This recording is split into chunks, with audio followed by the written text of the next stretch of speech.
9 લાખ વર્ષ 6 ઈપી 32 અને એ ખરેખર અત્યારે જેનો આ ફોટો મૂકેલો છે ને જેની પ્રાણ પ્રતિષ્ઠા છે એ એનો અવતાર ખરેખર એમણે એવો અવતાર લીધો ખરેખર અને એ અવતાર લીધા પછી એમને કાર્ય પણ શાંતિનું કર્યું છે, ઉત્પાદનનું કાર્ય કર્યું નથી. અને જેમણે ખરેખર પિતાનું પણ જેને વચનનું પાલન કર્યું છે અને કઈ માતાના વચનનું પાલન કર્યું છે. કારણ કે કઈ માતાને ભરતને બેહાડવાનો હતો ગાદીએ અને રામને 14 વર્ષનો વનવાસ આપવાનો હતો.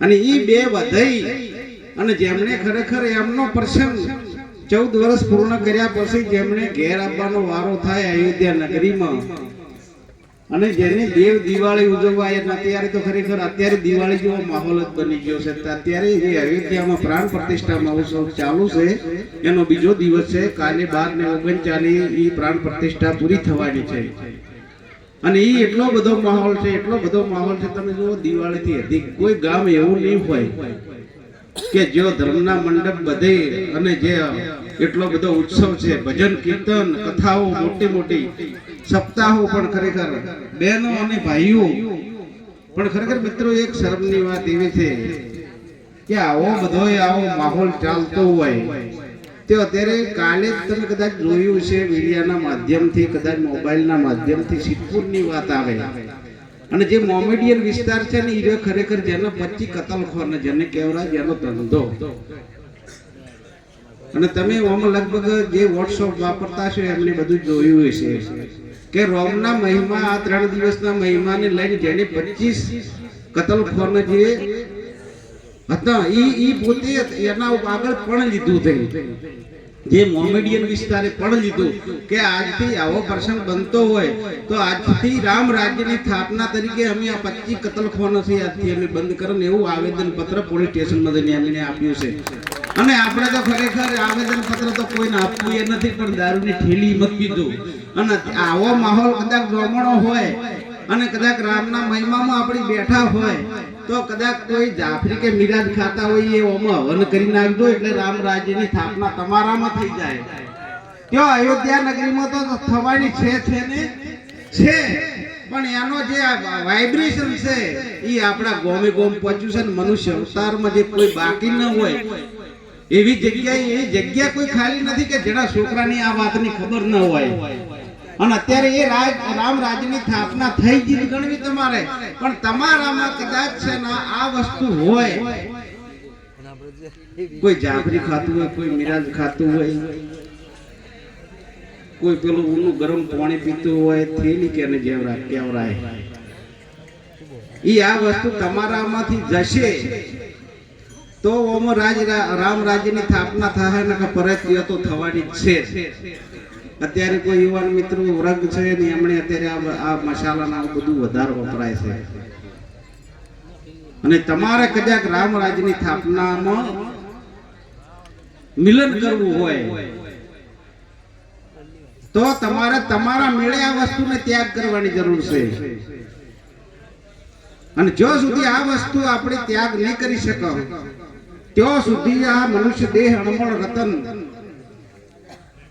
જેમાં દ્વારકાની પેલો દરિયો ગળી ગયો હતો ને એક વખત અને ઈ આ તમારી દિલ દ્વારકા છે અને ઈ આ સોનાની દ્વારકા છે એને આ બેસનો એક દાડો ગળી જાય ને गड़ी जाए तारे महापुरुष कीधु कि जब तक रहेगी जिंदगी पुरुषोत्तम नहीं मिलेगी काम से ऐसा समय निकालो प्यार कर लो श्री राम से प्यार राम से तुम्हारे प्यार करવો तो પેલી વસ્તુથી તમે શુકમ વ્યસનથી પ્યાર કરો છો વ્યસનથી પ્યાર કરશો તો તમે પરિપૂર્ણ અવતાર પરિપૂર્ણ તમારો પૂર્ણ થતો નથી અને રામથી તમે પ્યાર કરો તો એવો પ્યાર કરો કે તમે આ વ્યસનથી મુક્ત બની જાઓ અને વ્યસનથી મુક્ત બનશો ભક્તિ એક ખરેખર વિચારધારા એની ઊંચી લઈને આવે છે વિવેક પહેલા આપણને શીખવાડે છે વિચાર પહેલા શીખવાડે છે શીલ પહેલા શીખવાડે છે સંતોષ શીખવાડે છે દયા અને ધર્મ શીખવાડે છે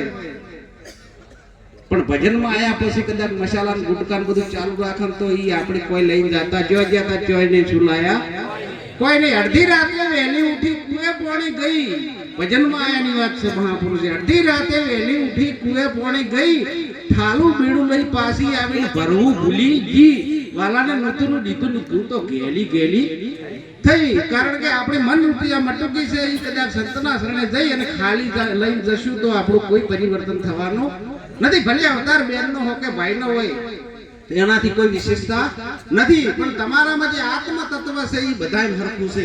એ કોઈમાં ઊંચ નીચ છે નહીં. એ બેને નથી, ભાઈએ નથી, એ દીકરો નથી, દીકરી નથી. એ તો સર્વે વ્યાપક છે હરિ સ્વરૂપ. એના વગર જગ્યા કોઈ ખાલી નથી. સબ ઘટમાં સોય હમારા કોઈ ઘટ ખાલી નહીં. જે ઘટમાં પ્રગટ એ ઘટકી બલી હારી. ખરેખર આજના જે માહોલમાં જે ખરેખર ઓગણજીનાથની પવિત્ર ભૂમિ પર અને જાબડિયા ગામની જે આ ધરતીને પાવન કરી અને એવા અમારા ખરેખર પૂજ્ય ધનજીરામ બાપુ તથા અમારે જયસનપુરાથી વાલારામ મહારાજ, અમારે જે સાજ મિત્રો, આપ બોળી સંખ્યામાં પધારેલા સર્વે ભક્તજનો, સંત માતાઓ, બાળ ગોપાળો, યુવાન મિત્રો, 3 દિવસનો પ્રસંગ એ આજે જે ખરેખર રામ મહિમા તરીકે અને રામ મહિમાનો પ્રાણ પ્રતિષ્ઠા મહોત્સવ તરીકે આપણે 3 દિવસથી આનો ઉજાગર કરી અને જાગરણ કરે છે. કોઈ એમ ના કહેતા ભજન વિદ્યા છે ઉજાગરો છે, ઉજાગરો થાય એને કોઈ પામી શકતો નથી. જાગરણ અને જાગરણ થાય ઈ કઈક નર લઈને જાય. એટલે મિત્રો જગતમાં ખરેખર कुछ पाने के लिए कुछ खोना पड़ता है, कुछ पाने के लिए कुछ खोना पड़ता है. તમે ખો રહી દો પણ એવા ખોરો તો એમાંથી કઈ નીકળે. ડોશીમાં હતા ને ઘેર વસ્તુ ખોવરાણી ને આવ્યો બળદ થતો તો ગોમના સોરે ને દઈને ખાવણી લઈ અને વાળી ઢગો કરીને આવ્યો. જાળીએ કરીને સાડી કરી એટલે કોઈ ખારો સજન મોણો તો કે માજી કેમ તમે આ ઢગો કરીને ધૂળી સાડી કરો છો કે હોય ખોવણી છે કે ચે ખોવણી છે કે ઘેર તો ઘેર ખોવણી છે હોય આ સોરે સારી નહીં પડે.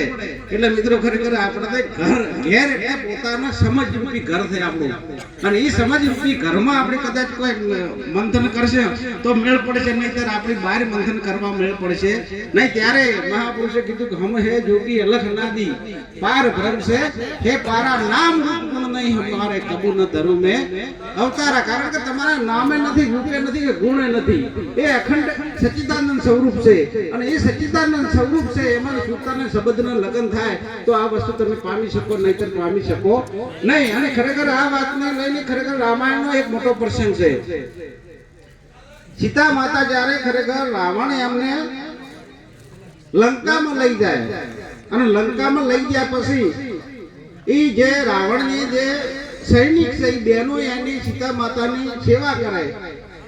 અને એક વખત મંદોદરી આવીને સીતા માતાને એક જવાબ કરે છે કે હે ખરેખર સીતા માતા તમે એમ કહો છો કે મારો રામ સર્વેમાં છે, એના વગર કોઈ જગ્યા ખાલી નથી. તો મારે એક તમને પ્રશ્ન પૂછવો છે કે તમારે માતાજી શું પ્રશ્ન પૂછવો છે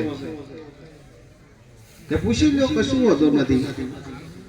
એટલે મંદોદરીએ કીધું કે તમે સીતા માતા તમારો રામ કદાચ બધાયમાં હોય તો મારા રાવણમાં તમારો રોમ છે કે નહીં. તો સીતા માતાએ ખરેખર ખુશ થઈને એમને વાત કરી કે ખરેખર મંદોદરીની વાતે સાચી કરી. તે વાત સાચી કરી, 100% વાત સાચી છે, એમાં કોઈ ખોટું નથી. મારા રોમમાં કેવલ રામ જ છે, મારા રામમાં કેવલ રામ જ છે. અને તારા રાવણમાં એ મારો રામ છે ખરો પણ મારા રામમાં રાવણ નથી. એટલો તફાવત છે. કારણ કે મારા રોમમાં તારો રાવણ નથી પણ તારા રાવણમાં મારો રોમ છે જેને છે. અહંકાર રૂપી રાવણ જેને કહેવાય. અને એ આપણામાં કદાચ હોય તો ભલે રામ રાજ્યની સ્થાપના કરી હોય પણ રાવણ આપણને એક વખત કઈ ઘેરું કરશે ને કરશે. તો વિશેષમાં આપણે બાલારામને સાંભળવાના છે તો આપણે